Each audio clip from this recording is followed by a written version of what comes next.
New Thought Media Network. We are a global broadcast network of positive music, media, and entertainment, inspiring humanity's evolution along the journey of enlightenment and creating a world of love, peace, empowerment, and prosperity for all. New Thought Media Network. Positively inspiring.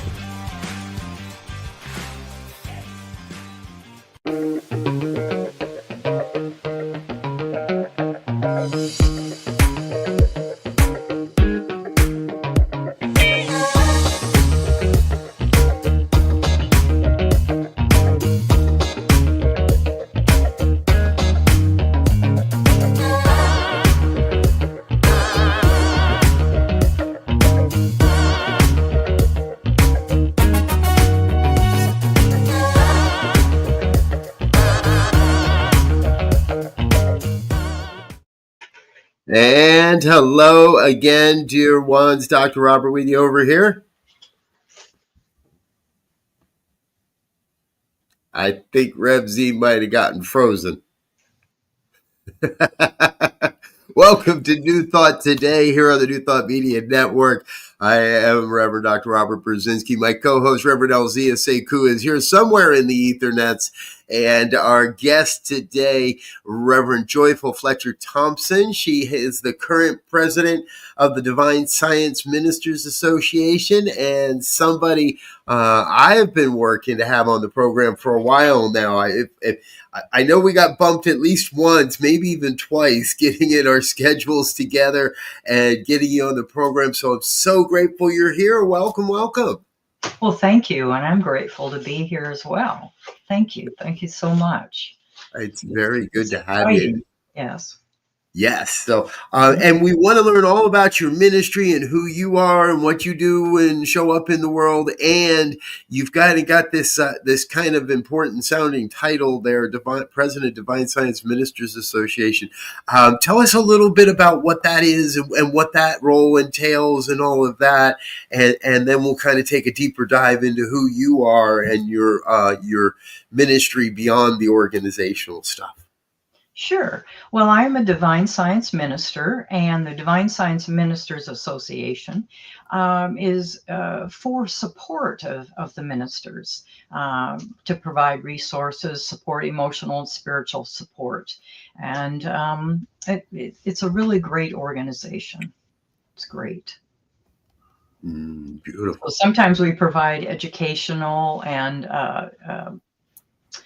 presentations, as well as every other year we have a retreat, and sometimes that's in person and sometimes that ends up being virtual, but it's great. It's a great group.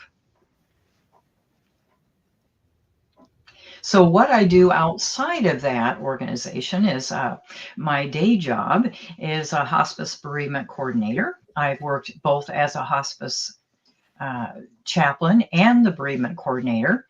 Now, the bereavement piece is I follow families after a death of their loved one for about 13 months and engage them in grief processes and provide literature and conversations. And we also conduct rituals, annual remembrance service, and sometimes that's in person, and we also offer that virtually. It is a hospice, a Medicare covered benefit. I don't know if people know that if someone is on hospice, then they're also eligible for that grief support after. Sometimes I do provide grief support before their loved one dies. That's called anticipatory grief. People are anticipating what their life is going to be like and the idea of releasing their loved one. And I also conduct some support groups, and one of them is a dementia caregiver support group that I meet with once a month at a local facility. And this month we are hosting an elder care attorney service to talk to the caregivers about what kind of legal documents, what's really important to take care of, so when they can. Beautiful. Thank you. Yes. Welcome back, Z. Looks like technology is starting to become more friendly in your side of the world. Yes, it. I don't know. Maybe I didn't give it the right snack this afternoon. I don't know. I maybe I had to give it blueberries and not grapes. I don't know. But it worked. Great. Exactly. So, so Reverend Joyful, tell us more. Your website is joyfulcircle.org, and tell us more about Joyful Circle as it is. So there's the hospice component and the compassionate care component. What kind of got you to all of this? Well, interesting. I grew up in New Thought. I'm a fifth generation New Thoughter, and my sons are sixth, and my grandchildren are the seventh. And I remember my great grandmother talking about different things, and I just was fascinated. And then years down the road, after I had experience working in a nursing home as a nursing assistant, they called it, and I was younger and in a hospital.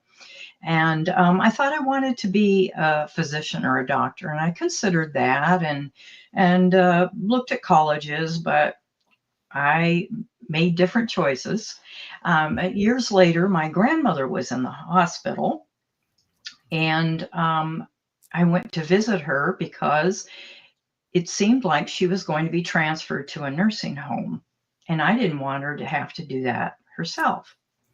Well, she started, as we say, transitioning and changing after our first day together. So she never made it to the nursing home, but I watched her change that week, and I had never had any experience dealing with somebody as they were beginning the dying process. And I really believe that Spirit guided me what to ask her, what to say. And I asked her about her final wishes. Did she want, uh, how did she want to be remembered? What kind of service did she want? And had she made her arrangements and things like that? And I was able to take care of that stuff. And I wasn't with her at her bedside when she died, which I wanted to, but that was more for me. And I also learned more deeply that we are connected with each other, whether we're at somebody's bedside or not. We're connected by heart and mind and soul. Because once I arrived home from California, where she was, to Michigan, I had a dream where I saw my grandmother as I last saw her, and then it reversed the week because she did change. And I saw a beautiful arbor that people stand under to get married at times. And I heard the song, My Heart Will Go On from the Titanic. And then the phone rang. Literally, the phone rang, woke me up. And a gentleman on the other end of the phone said, I want to tell you that your grandmother just died. So that was powerful to me, powerful. And it still touches me and impresses me. And then a couple months later, some of us gathered at the ocean in California where she wanted her cremains to be scattered. And each of us had a little sachet of part of her cremains, and we stood on a pier and we tossed the cremains over the side. And my sister brought a Hawaiian lei because my grandmother had gone to Hawaii when she retired. And so when we were finished with scattering the cremains, she threw the Hawaiian lei on the water, and we watched the waves move that lei, and it turned into a heart. And so that was really beautiful. So that week, then when I was with my grandmother, and I was excitedly sharing with her about my ministry because I really believe in ritual, and I had a wedding ceremony business, and I was excitedly telling her the different stories and speaking engagements and things like that. And she said to me, "I thought you were going to be a physician."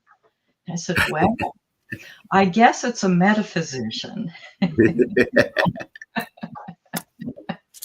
So years later, I assumed leadership at a Unity Church in Muskogee, Oklahoma, which interestingly, my 2 times great-grandmother was a spiritual leader in Muskogee, Oklahoma. And so I ended up in that same town. And then later, I felt prompted to come back to Michigan, to Flint, Michigan. And later, I assumed leadership at a Unity Church in Flint.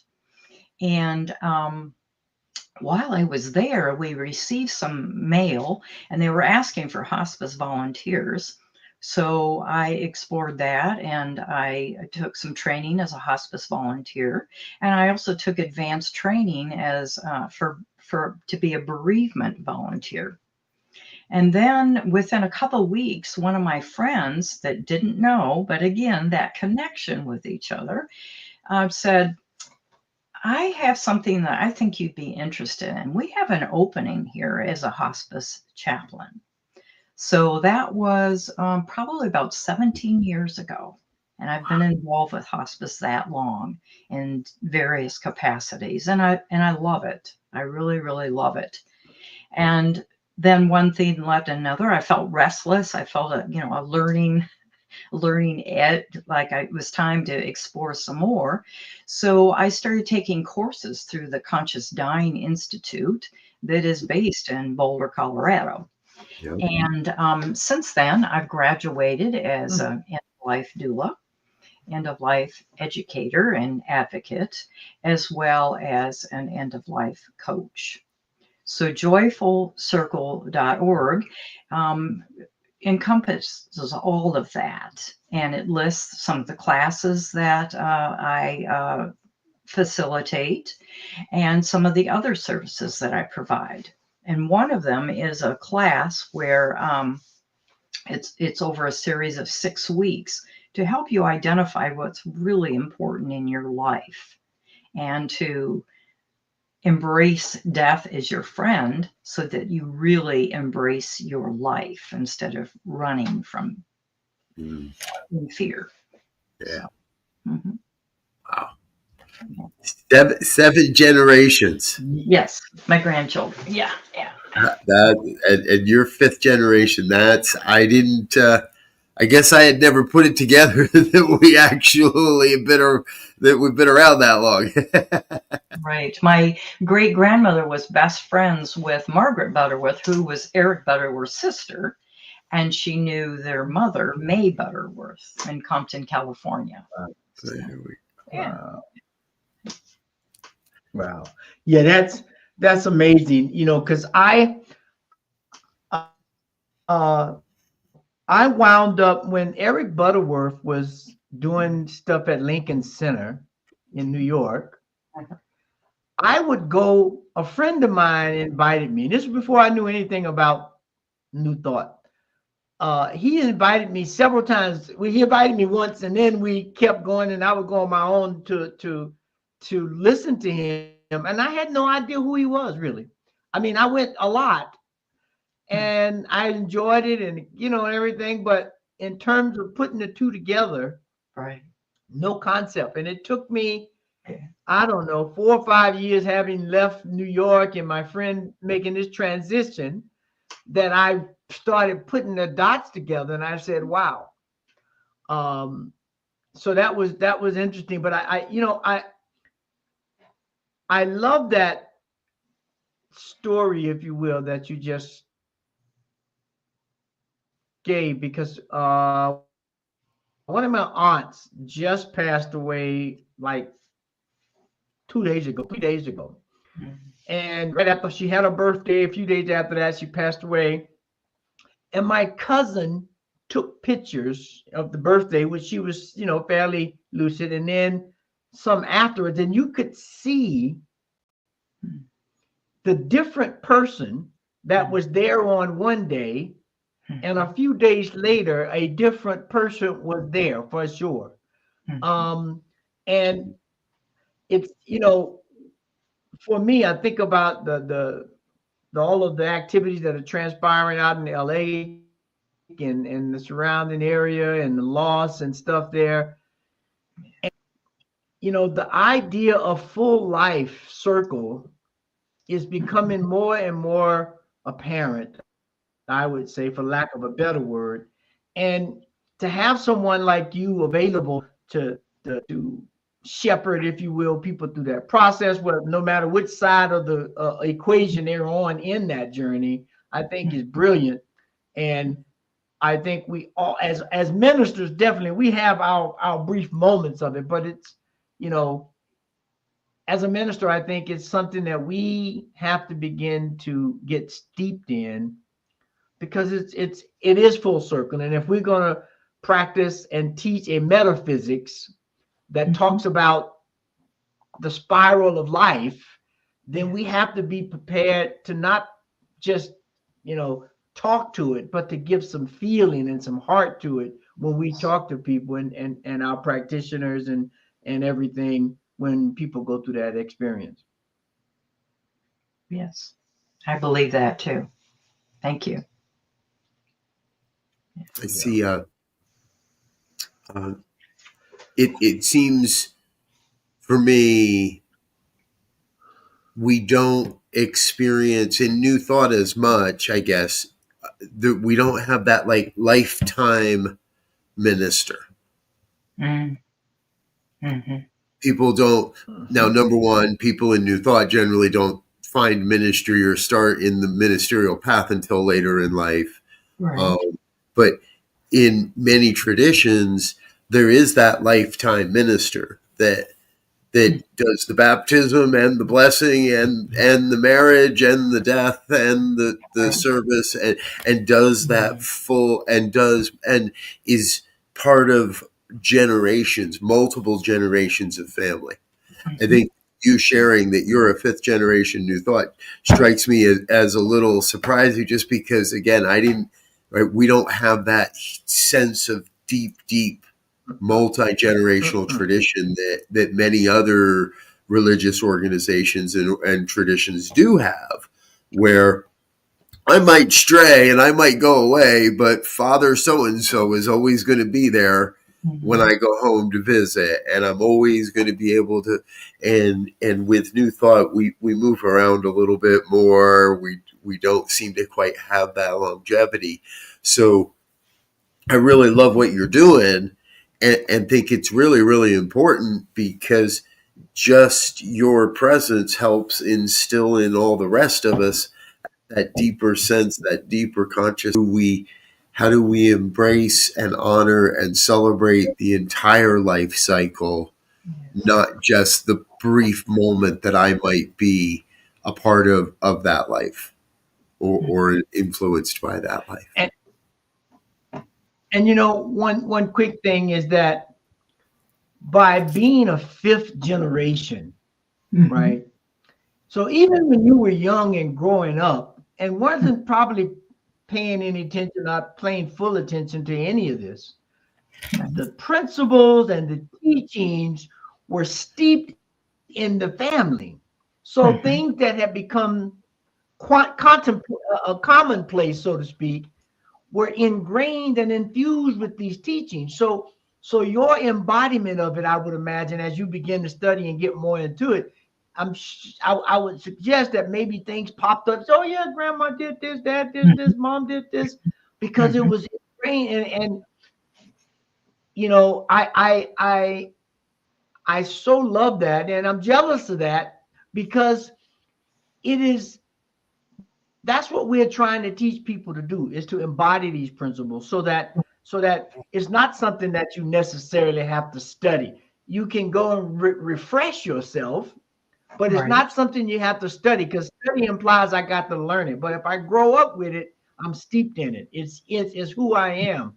And I love that. And I look forward to more and more, as the generation of New Thoughters mixed with whatever people may have come from, to begin to seed a real garden, if you will, of metaphysics across bounds, across denominations, theological practices and religious precepts. Agreed. Agreed. And I find that as I grow older, wiser, I remember more stories that seemed maybe insignificant at that time, or experiences. And it's just more precious, the longer you live and experience life. Well, and that's the question that comes to me is, do you, if I've done the math right, it would be your great grandmother. Two greats. Two greats. Okay, great grandmother Yes. that kind of got it all started in the family lineage. Do you know much about her experience and what led her? And I'm assuming it's divine science originally. No, it was unity. It was unity. And that's what I grew up in. I was exposed to unity. My 2 times great grandmother was widowed twice, and I really admire her, that strength. And so at 65, she was ordained as a unity minister. And one time when I was at a conference at Unity Village, I decided to, I decided to visit the archives, and just started poking around, and I looked in a glass case outside of Myrtle Fillmore's office, and I read this open book, handwritten, and I saw my 2 times great grandmother's name that she received her papers in Kansas City. So the assumption is it's at 9th and Tracy, the original one, but we have no way of knowing that. But it was 1926, so she probably did rub shoulders with maybe the Fillmores or somebody related to them.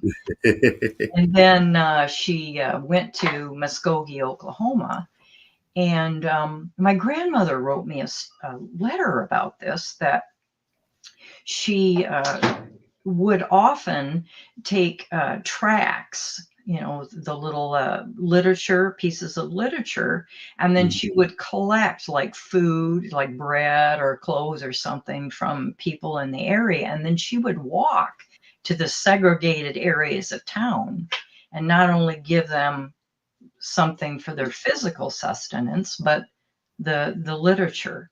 And Right. I'm just really proud that that's part of my lineage, And then my grandmother said that she had taken her mother had sacrificed to be able to afford piano lessons for my grandmother. So my grandmother did actually play the piano at times for her grandmother for services. And it was on the 2nd floor of a storefront. And she lived up there in the particular room where she had her classes, and it was separated. Her living quarters were separated by a curtain, and she had a little bed and a hot plate and stuff.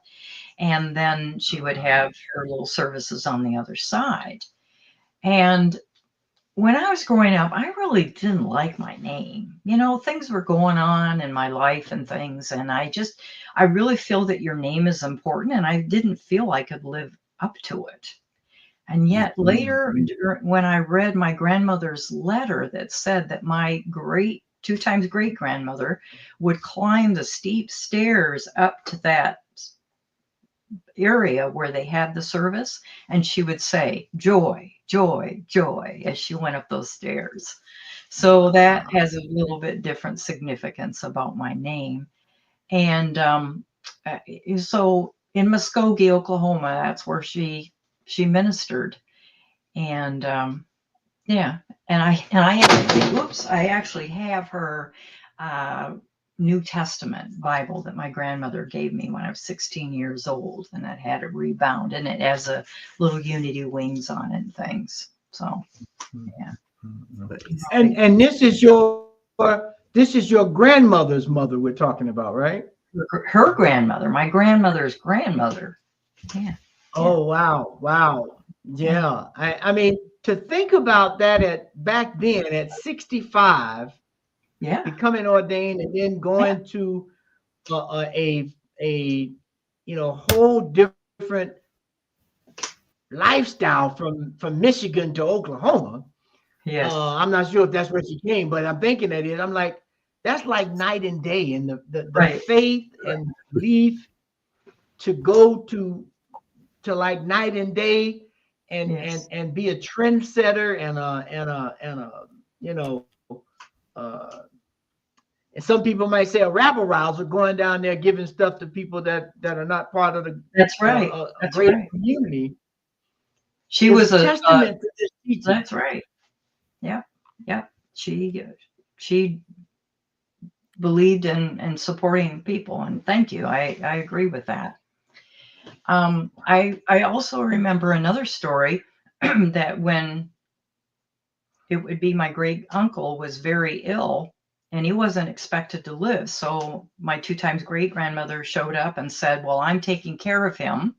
No one else is going to nurse him. I'm staying in the room with him, because she didn't want anyone's negative or fearful thoughts to enter that room. So Right. she made sure she fed him, she prayed with him, or as we would call it, treating him, and stayed with him, and he recovered and lived a long life.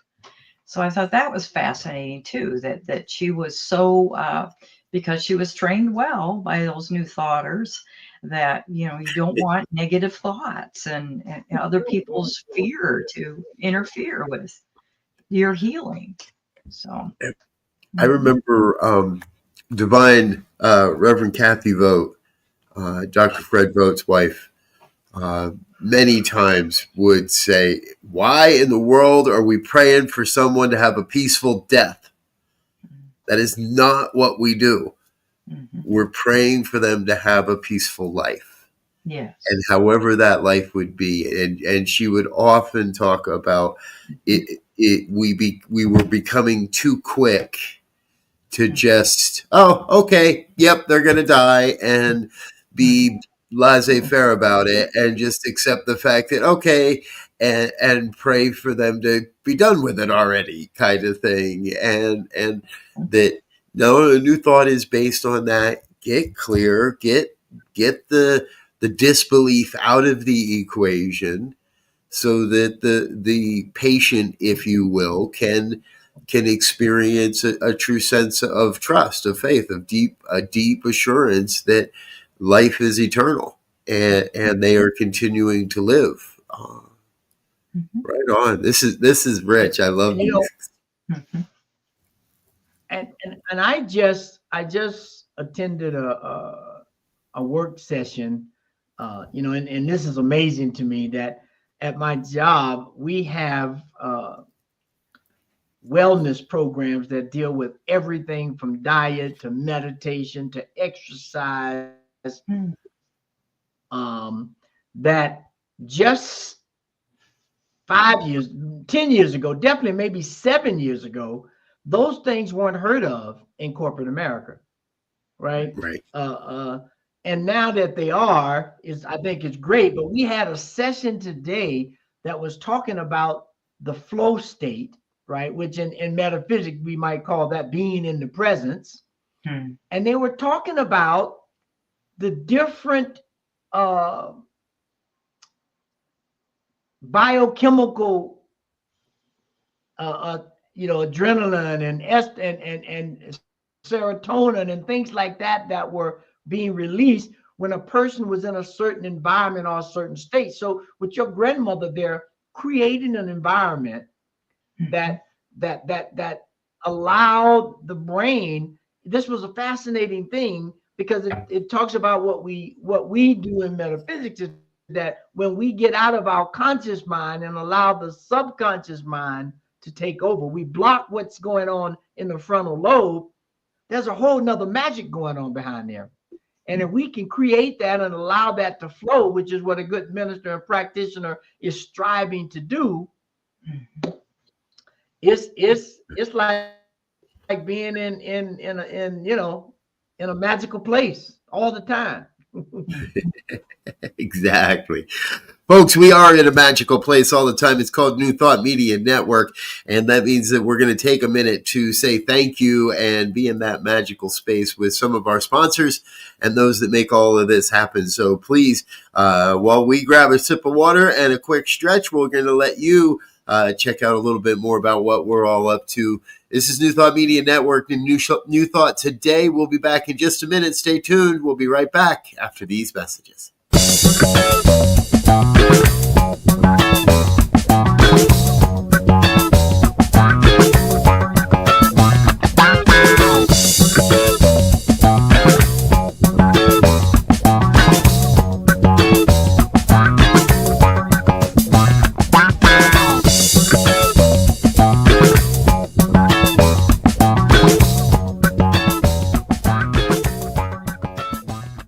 New Thought Media Network proudly presents the 2025 season for Nonviolence Meditation Series, January 31st through April 4th. Embrace nonviolence every day with our 64 unique video meditations.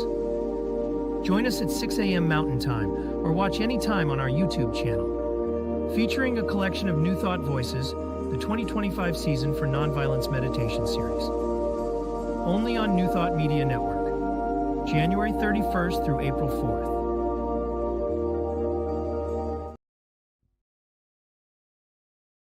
Join our celebration of Black History Month. Only on New Thought Media Network. New videos every day at 6 a.m. Eastern Time or watch anytime on our YouTube channel. 28 unique Black History moments. Every day in February. Come join us as we celebrate Black History Month. Only on New Thought Media Network. And we're back with more of New Thought Today here on the New Thought Media Network. I'm Dr. Robert, my co-host, Reverend Elzia, here with our new friend. I feel like you're a new friend. I'm learning more about you today than I have in a while. Reverend Joyful Flecther-Thompson is with us. She's the president of Divine Science Ministers Association, and also I just got all tongue tied because you're on the board of the International New Thought Alliance. You and I were both elected to the board just back in July, August. I don't know. And so we're kind of being in this, getting to know each other 20 minutes at a time, once a month or so. So I'm really grateful you're here. And this is rich because there's so many stories from that have gotten us here. And it almost feels like you might have been a little bit of the rebel, being the history of unity in your background, and now here you are on the divine science side of it all, and you're talking to a couple of religious scientists of it all, and I think that's part of what I'd love to continue now to explore with you is over time we're letting go of that sense of denominationalism within New Thought and coming to a greater under a collective working together and cross-pollination. I think we got all kinds of terms for it and such, but I would love to learn a little more. You've got an insider view. You've got a behind-the-scenes kind of perspective. Where's it all headed? What's generation 6 and 7 and 8 and 9 of your family going to inherit? What kind of legacies are we building today for the future of this movement? Yes, that's interesting to think about, isn't it? Yes. In 1993 and 94, I accompanied a religious science group to Russia. Santi, the group was called Santi, and taught the science of mind principles. That was a life changer for me too. So New Thought is New Thought. We may have different language for different things or a little bit different approach, but at the heart of it, it's New Thought, and it's wonderful. It's really, really wonderful. And I think that's so important for today's world, is to find the commonality and still celebrate some differences, a different approach. So, yes. Yeah. when you said that, it just made me think about, when someone says, "Oh, I'm a doctor," we don't really know what kind of doctor they are, right? We don't know if they're a general practitioner, or if they're a heart surgeon, or if they're a psychiatrist, or the many other different kind. But what came into my mind when you said was that they're all doctors. And even though I may specialize in the heart, there's some general stuff I can give you. But if you got heart trouble, I can really deal with that. Or, I'm an orthopedic surgeon, but if you got broken bones, I can deal with that. But in general, I can deal with a lot of stuff. And so when we begin to look at these teachings in that way, whether you're from Unity or Divine Science or religious science, we're metaphysicians in that administer certain types of perspectives, Right. but at a general level, we're all metaphysicians, and we can minister or doctor to general life. And then if you need, if you need a specialist, then I'm gonna call Joyful and say, "Hey, I got a special case over here. I've done some diagnosis work. I'm gonna give it to you." Boom. And I think we have to start looking at it that way, because that's why I think, we're metaphysicians.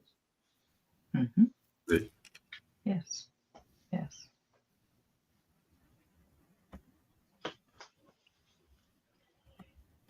And All right. Mike. Yes. Go ahead. We all have the same thought. I know. I was going to ask a question, just from looking at your grandkids.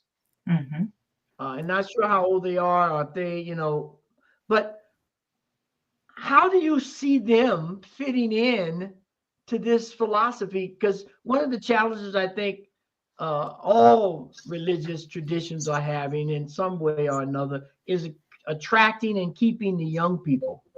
Yes. So I'm curious to hear your take on that, or your insights on that, because it's something that's important and it's needed given the trajectory of where the spaceship Earth is headed. Well, just basic interactions when you're talking about certain experiences in life, like being a good neighbor, that okay, you did such and such, but you are more than such and such, and your friend might have done this, but why did they do that? Can you think about why they did that any more than when you did something? Why did you do that?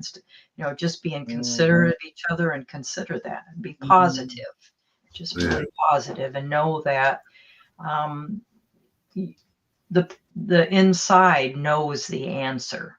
Like I say to one of my grandchildren when he seemed to misplace something, I said, just ask yourself, just stop, ask yourself, where did you leave that? And so just taking a breath and ask. And so it's a kind of a subtle way of telling them it's your higher self is guiding you to what you need to know and where you need to go. So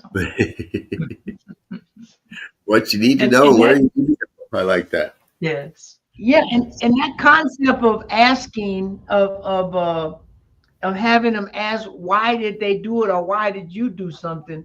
The immediate thing that jumped into my mind is there's no blaming, there's no condemning, there's no judging in that. It's a curiosity, it's an inquisitiveness that our teaching is supposed to have at its core, is that we need to engage the mystery of life, which is everything in it. And so don't judge it.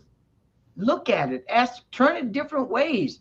And then you can, if you're going to ask a question, you can probably come up with a better question as opposed to just being reactive. I love that. I love that. We have to, I believe, come back. Z, you just hit on it, right? And it's been my thing now for a while, but it comes back to, what are the questions we're asking?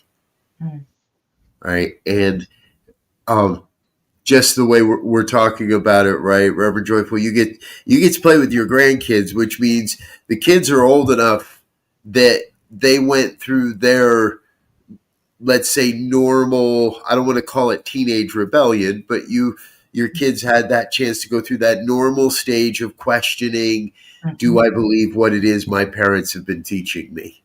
Right. I remember my youngest son, probably 5-10 years ago, said something to me, and I was kind of stunned. And he said, well, you thought I wasn't listening, but I was.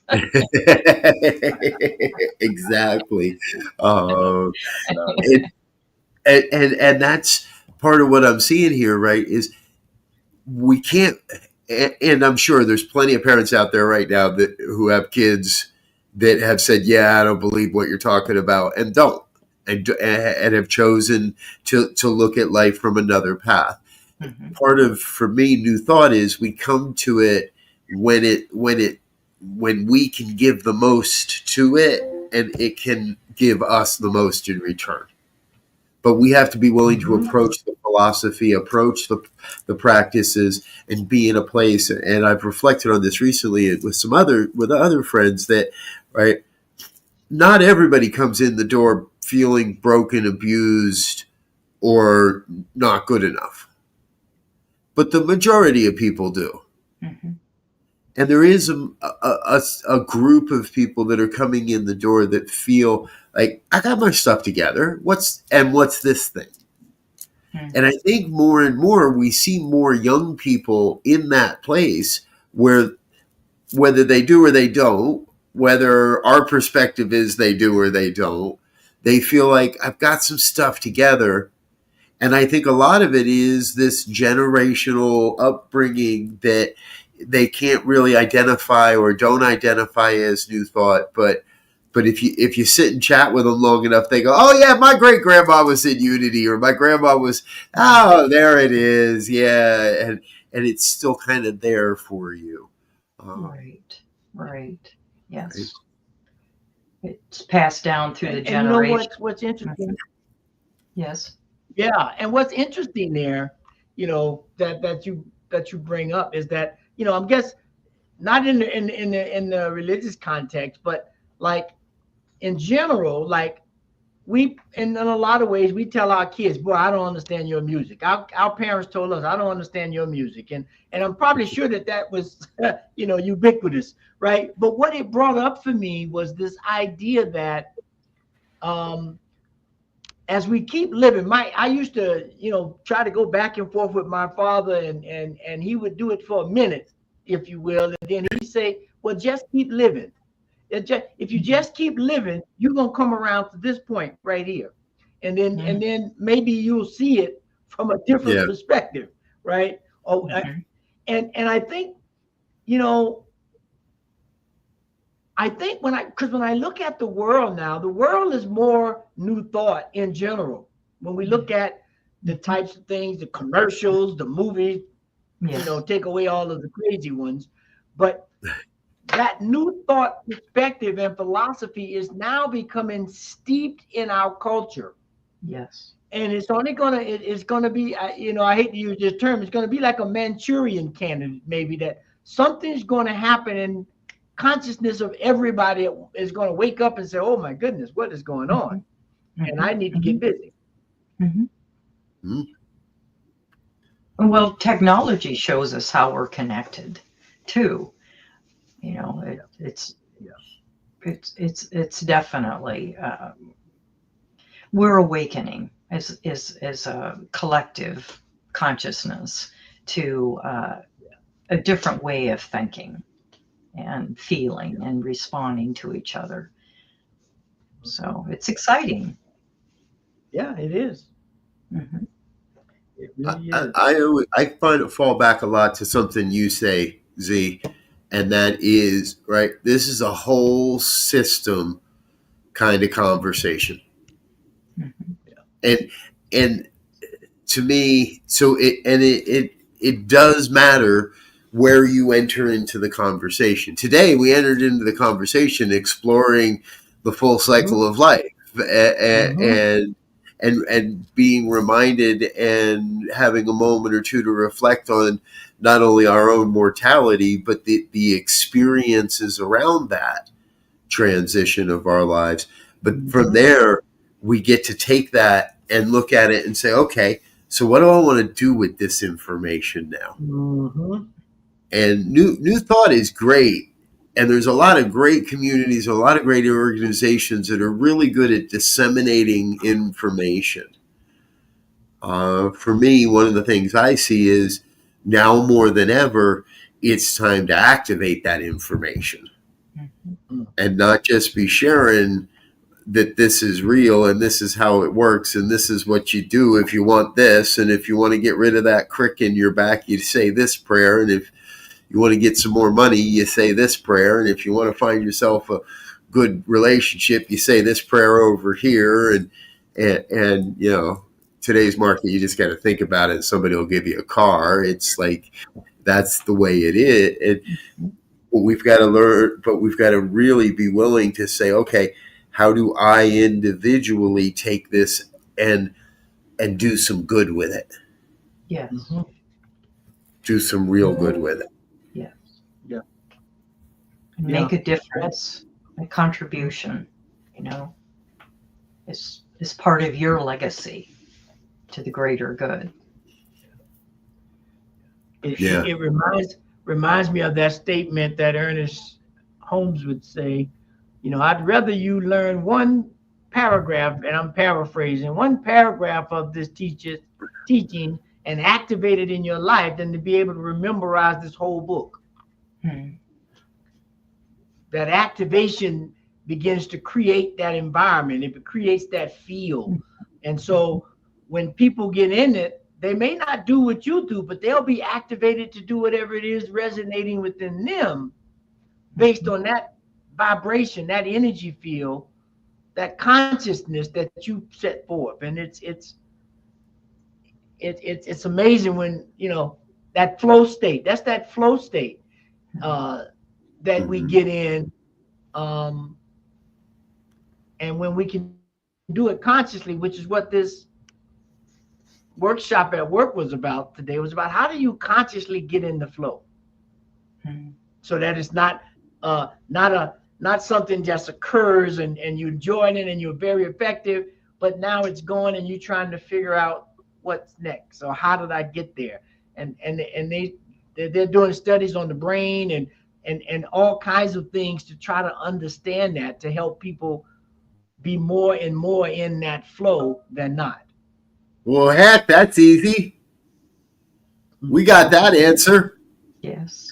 Anybody watching this program now or at another time, if you just didn't scream out the word meditation, you're not paying attention, right? We've got that. We have the key on how to get into that flow state, of how to get into that imaginative mind and that place of allowing. Heck yeah, we got that. That's right. It's amazing. It's fascinating. It is. And one of the things that's really struck me today is we say it on this program and in other places that, right, the decisions we're making today affect 7 generations forward and 7 generations back. And whether we want to believe that or not, you here today, Reverend Joyful, you represent 7 generations. You believe you can collective, and you sit right kind of in the middle of it almost, right? That you have both the history and the future of this philosophy with insight. The very early stages and into the possibility of what comes next. And that to me is why it's so important for every one of us to be a part of what's going on, to find that place to serve that is ours to serve, to give in a way that only we can give. Why it is so important that every one of us creates an environment, a mental environment, emotional environment, a physical environment that supports us, that feel is grounding but allowing us to move forward with the philosophy and into something greater. This has been a really fun conversation. Thank you. And it's our responsibility too to discover what it is that we are to share, and then to do it. I think it. Our excuse me, dear friend, Reverend Dr. Raymond Anderson, who's no stranger to the program, is with us, saying, as Joseph Campbell said, follow your bliss. Yes. Getting in the flow, in the zone, is precisely there. We resist the bliss by being overly addicted to the things we've been conditioned to pursue. Yes. Yes. Dr. Raymond, we got to get you scheduled to get back on here and share your wisdom with us live and in real time. Thank you for watching, brother. Thank you for watching. All right, folks, we're going to take another real quick break. Say thank you to our organizational sponsors and individual donors, the people that make all this happen here as part of the New Thought Media Network. But don't go away. Stay with us. We're going to be right back in just a minute with our final thoughts for today and our thank you to Reverend Joyful. Stay with us. We'll be right back.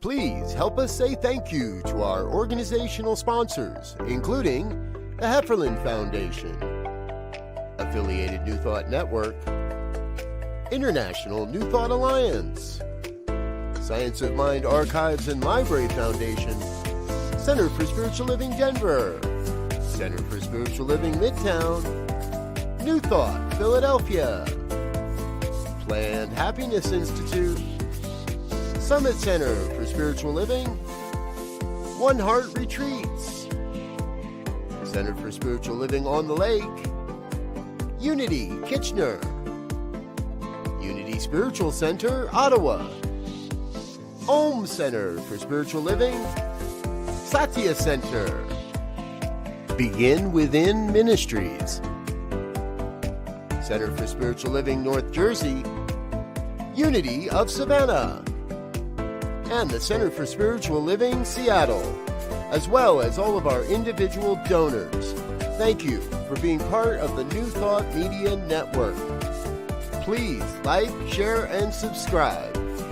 New Thought Media Network, positively inspiring.